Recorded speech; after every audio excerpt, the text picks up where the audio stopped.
9 young hikers, full of life and adventure, vanish in the frozen wilderness of the Ural Mountains. When their bodies are found, the scene is so bizarre, so terrifying that it defies explanation. What unspeakable force could have caused such horror at Dyatlov Pass?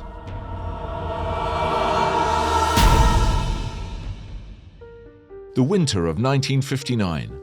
The Soviet Union is at the height of its power, and 9 ambitious young students from the Ural Polytechnic Institute set out on a journey that was supposed to test their endurance and skills.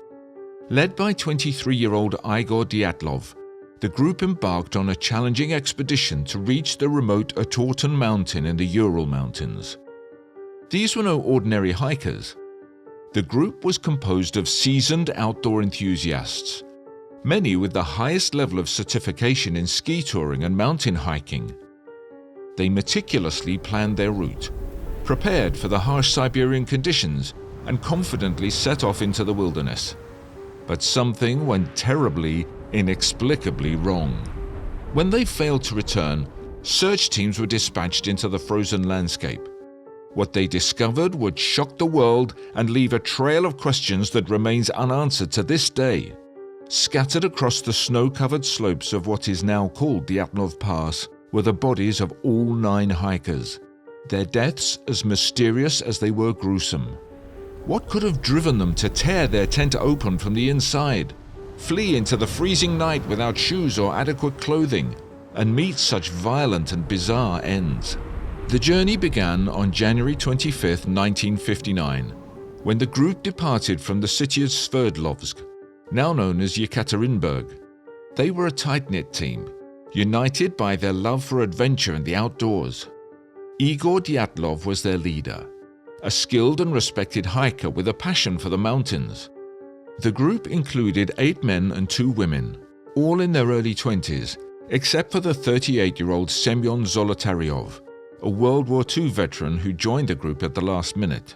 Their route was intended to take them to the summit of Ural Mountain, a challenging but not insurmountable trek.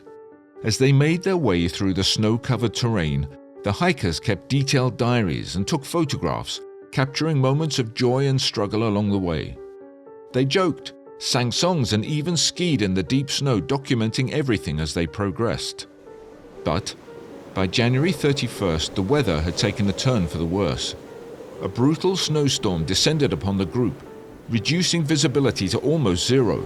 Despite the treacherous conditions, they decided to press on and set up camp on the slopes of Kolatsiakl, a name that ominously translates to Dead Mountain in the Mansi language.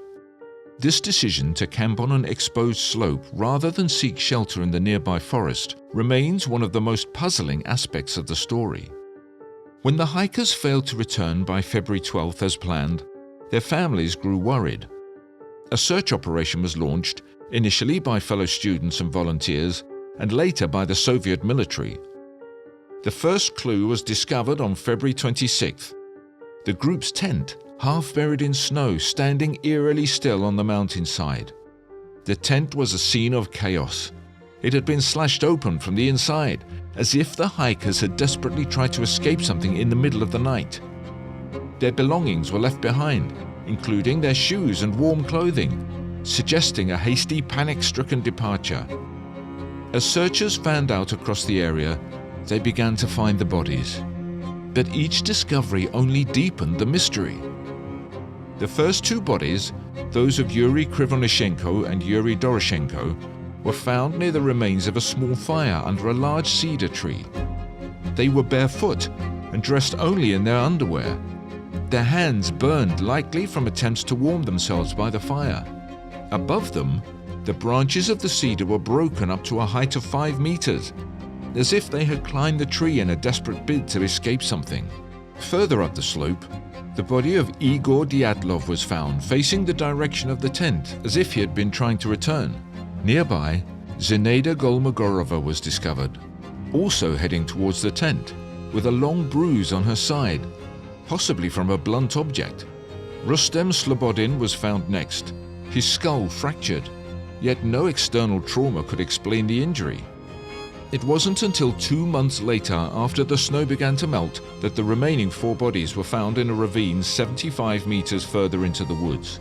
The condition of these bodies was even more perplexing. Lyudmila Dubinina was missing her tongue and eyes, and her chest had been crushed with a force comparable to a car accident.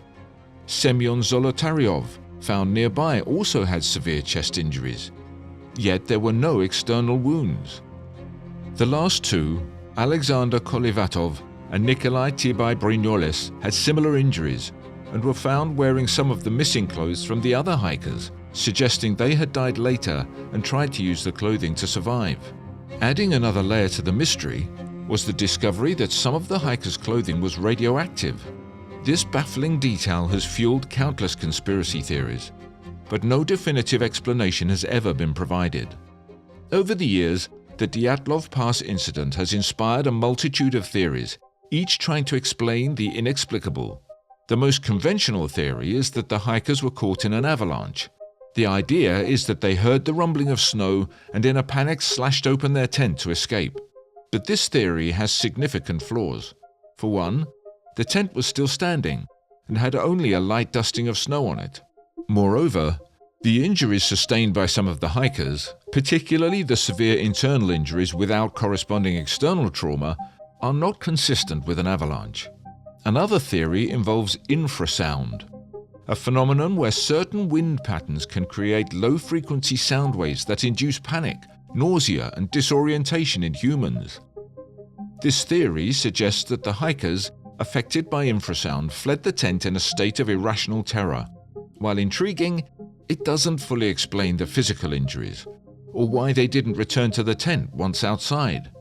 A more sinister theory posits that the group stumbled upon a secret Soviet military experiment. Some suggest that they were caught in the testing of parachute mines, or exposed to military-grade chemical agents. This could explain the strange injuries and the radiation found on their clothing. However, there is no concrete evidence to support this, and the Soviet government's official investigation at the time found no indication of military involvement.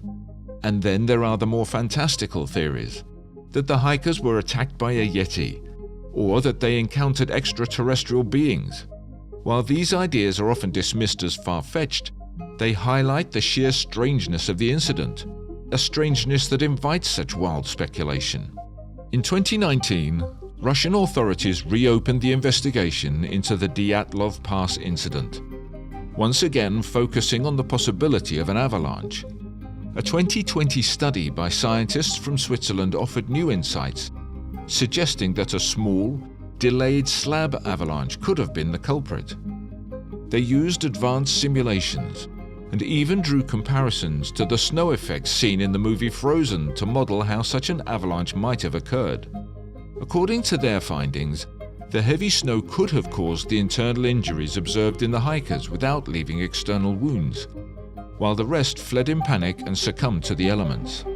Yet even this explanation leaves much unresolved. It doesn't account for the missing eyes and tongue, the radiation, or why experienced hikers would make such fatal decisions in the first place.